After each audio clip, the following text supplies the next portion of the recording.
Vamos a ver el trastorno de estrés postraumático o Post-Traumatic Stress Disorder.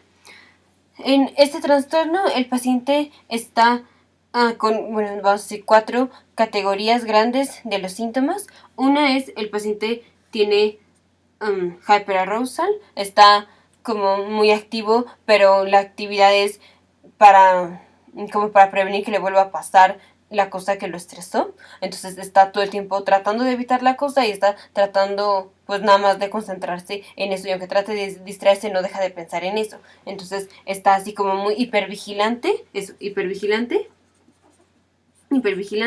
y puede ser que cualquier cosa lo moleste mucho, que esté muy ansioso, pero ahí sería más un desplazamiento. O sea, se puede enojar de cualquier cosa, de que le cerraron la puerta o algo así, pero aunque es desplazamiento, lo que pasa es que el paciente está muy, muy alterado de que ya cualquier cosa lo asusta porque cree que va a pasar ese evento tan estresante para el paciente.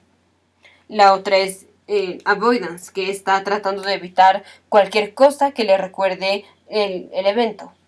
Puede ser salir a un lugar o objetos, cosas así. La otra es estresante para la vida del paciente, entonces el paciente todo el día está estresado en eso y pensando en eso, y aunque trate de distraerse sigue pensando en eso, y entonces ya no puede hacer ninguna de las otras cosas porque nada más está pensando en eso y se está estresando, y o sea, el paciente está muy muy estresado pero no puede hacer otra cosa. Y esto ocurre entre un mes y 6 meses.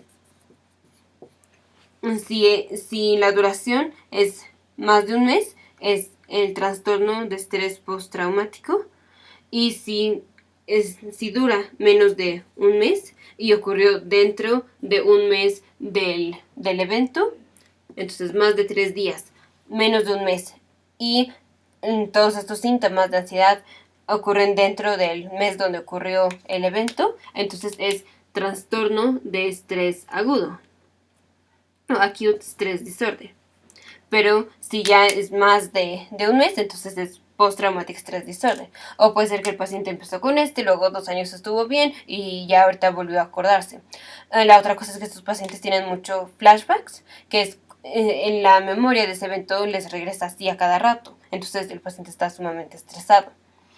Puede ser que los pacientes tengan síntomas de disociación o los disociativos, que es cuando pueden agarrar como otra personalidad o así, y entonces ya serían los trastornos disociativos o así, pero el punto es que el paciente tuvo algo que lo estresó muchísimo. Generalmente o sea, el estresante no es como cualquier cosa, es algo que pone en peligro la vida del paciente, o que la puso en peligro, o que puso en peligro la vida de otros pacientes, o bueno, de otras personas o así, y entonces es eso lo que es el estresor más potente para el paciente. Puede ser por 3 tipos. El paciente lo experimenta, el paciente lo vio, o el paciente, digamos que lo escuchó, o sea, se lo contaron de un familiar cercano.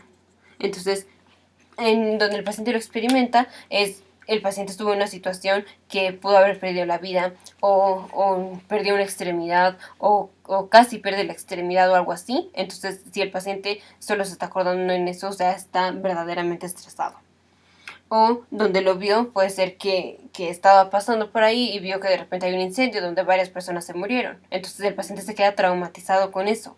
Y puede ser que dentro de los síntomas de ansiedad también esté el que el paciente se sienta culpable. Porque si pasó por ahí y dice que no hizo nada y que hubiera hecho algo para evitar que se murieran sus pacientes, entonces se siente culpable. Y la otra es cuando un familiar tuvo algo muy estresante, generalmente que amenaza la vida o algo así, y se lo contaron al paciente, entonces el paciente se queda traumatizado con esto y le dan todos estos síntomas de ansiedad, de tratar de evitar eso o las cosas que le recuerden a eso, y está hipervigilante. Entonces son 3 maneras de tenerlo. Generalmente en los hombres es algo asociado a la guerra, entonces son militares o así, y vieron o que algo le pasaba como al compañero, o que algo les pasó a ellos, entonces están traumatizados de eso, y puede pasar 6 años después de estar en lo militar o así, y luego se empiezan a acordar de eso. Y, y si es más de un mes la duración, entonces ya es estrés postraumático, el trastorno de estrés postraumático. Y el tratamiento son los inhibidores de la recaptura de serotonina selectivos, generalmente paroxetina o sertralina.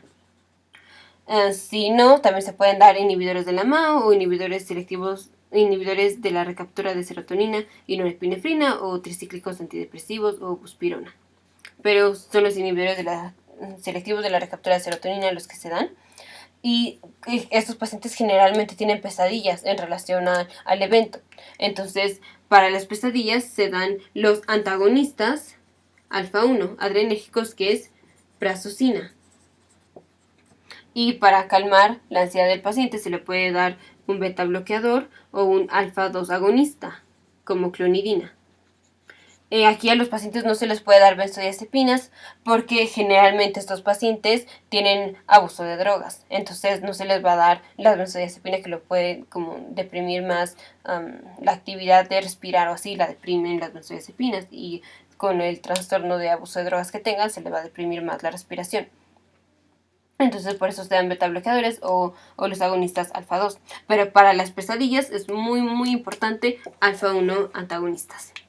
Entonces, en el trastorno postraumático de estrés, si el paciente tiene pesadillas, alfa 1 antagonistas. Si el paciente tiene lo desarrolla dentro de un mes del evento por más de 3 días, pero en menos de un mes, entonces es el trastorno de estrés agudo y no hay que tratarlo. Pero si ya es más de un mes, entonces sí se trata con los inhibidores selectivos de la recaptura de serotonina y es el trastorno de estrés postraumático.